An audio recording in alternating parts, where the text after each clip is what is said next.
ৰৈ আছো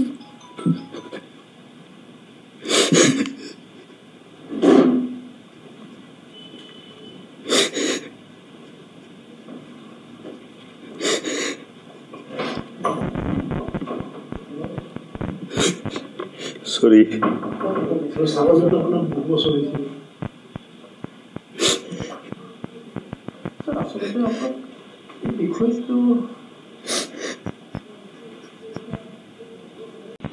ওলাই সেই তলত মোৰ অৱশ্যে গাড়ী আছিলে মোৰ নিজৰ যেটো অফিচিয়েল গাড়ী আৰু কিন্তু মই ইমান আপসেট হৈ গলো আৰু ইমানেই ভয় খালো মই আৰু গাড়ী চাৰি লৈ চোৱা নাই মানে যিমান সোনকাল পাৰি মই তাৰ পৰা লগে লগে জিলা পৰিষদৰ অফিচলৈকে গুচি আহিলো তেওঁ যেতিয়া মোক শাৰীৰিকভাৱে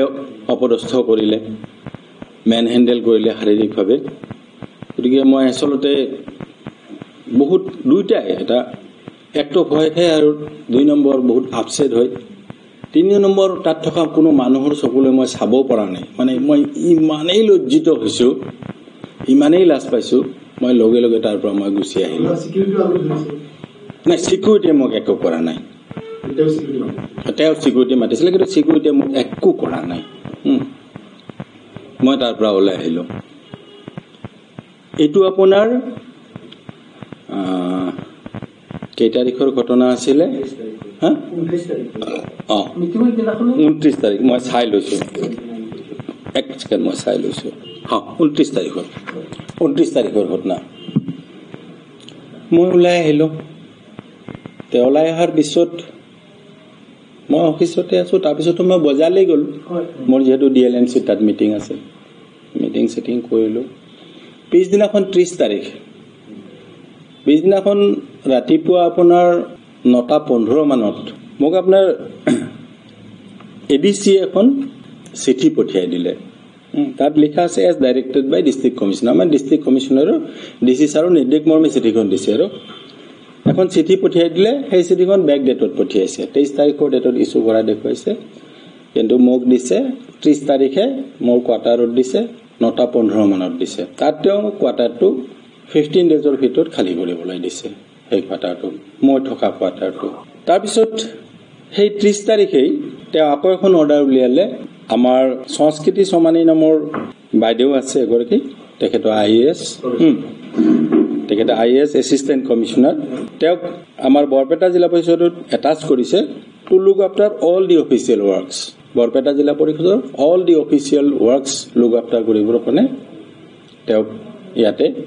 দিয়া এখন অৰ্ডাৰ উলিয়াইছে ছাৰে এসিস্ট্যান্ট কমিশনাৰ বুলি আমি জানো আৰু বাইদেউৰ নাম সংস্কৃতি সমানী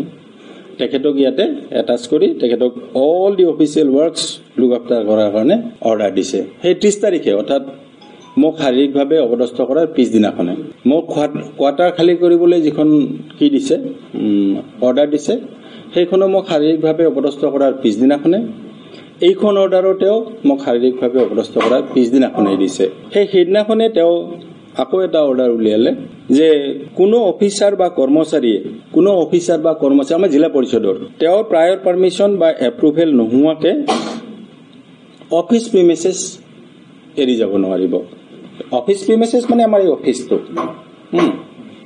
হেডকোৱাৰ্টাৰ নহয় office premises etu no one shall leave the office premises during the working hours without prior permission or approval from the undersigned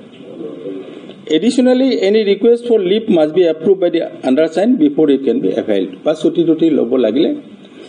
ji staff ei noho hol moi buli nohoy suti lobo lagile etia dhorok amar moi jikhini buji paisu Additionally, any request for leave must be approved by the undersigned before it can be availed. মানে আমাৰ জিলা পৰিষদৰ ধৰক grade 3 বা grade 4 এও যদি আপোনাৰ কিবা ছুটি ল'ব লাগে হেতু ছাৰৰ পৰা ল'ব লাগিব ডিসি ছাৰৰ পৰা ল'ব লাগিব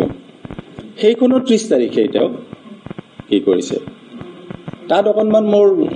অসুবিধা এটা হয় তাত অকনমান অসুবিধা মানে হয় কি বিশেষকৈ মই জিলা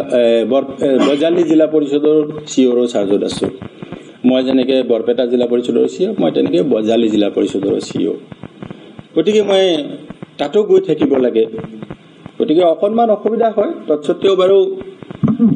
মই ছাৰৰ পাৰমিশন লৈয়ে যাম আৰু সেইখনো 30 তাৰিখে উলিয়াইছে তাৰপিছত 30 তাৰিখে তেওঁ আকৌ এখন অৰ্ডাৰ উলিয়াইছে। আগতে মই 2জন ড্ৰাইভাৰ ব্যৱহাৰ কৰিছিলোঁ জিলা পৰিষদৰ পৰা। সেই ড্ৰাইভাৰ 2জন তেওঁ লৈ গ'ল, তাৰ ঠাইত মোক এজন ড্ৰাইভাৰ দিলে, অৰ্থাৎ তেওঁ এজন ড্ৰাইভাৰ মোৰ কৰ্তন কৰিলে। সেইটো 30 তাৰিখে। তাৰ পিছত আপোনাৰ মই অফিচিয়েল ভেহিকেল আমাৰ ইনোভা আছিলে, সেই ইনোভাখন মই ব্যৱহাৰ কৰিছিলোঁ। ব্যৱহাৰ মানে আমাৰ অফিচিয়েল জিলা পৰিষদৰে ভেহিকেল এখন, সেইখন মই আমাৰ কাম কৰাৰ কাৰণে, কাৰ্যনিৰ্বাহ কৰাৰ কাৰণে সেইখন মই ব্যৱহাৰ কৰিছিলোঁ। সেইখন DC অফিচৰ পৰা মানুহ আহি সেইখন লৈ গ'ল। সেইখন অফিচে অৰ্ডাৰ নিদিয়াকৈ লৈ গৈছে। সেইখন লৈ গ'ল আৰু তাৰ ঠাইত এখন বলেৰো দিছে। মোক ছাৰে ডাইৰেক্ট একো কোৱা নাই, বা ছাৰৰ পৰা মই একো অৰ্ডাৰো পোৱা নাই। জিলা পৰিষদ DC অফিচৰ পৰা মানুহ আহি সেই ভেহিকেলখন লৈ গৈছে। সেইটো লৈ যাওঁতে লগতে এখন বলেৰো দি গৈছে, অৰ্থাৎ আমাৰ যিখন ইনোভা আছিলে সেইখন লৈ গৈছে। এইটো 30 তাৰিখে।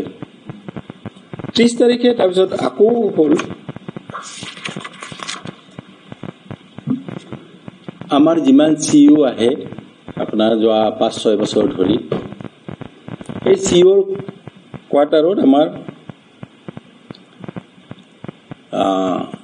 এজন মালি আছে। সেইটো জিলা পৰিষদৰ, আমাৰ জিলা পৰিষদৰ মানে কৰ্মচাৰী, কন্ট্ৰেকচুৱেল কৰ্মচাৰী। তেওঁ তাৰমানে CEOৰ কোৱাৰ্টাৰত আপোনাৰ সেই মালিৰ কাম চাম চাই, আৰু তাৰোপৰি CEOক দৈনন্দিন কামত সহায় কৰি দিয়ে আৰু সেইটো যোৱা মই জনাত 5-6 বছৰ ধৰি আছে। আৰু আমাৰ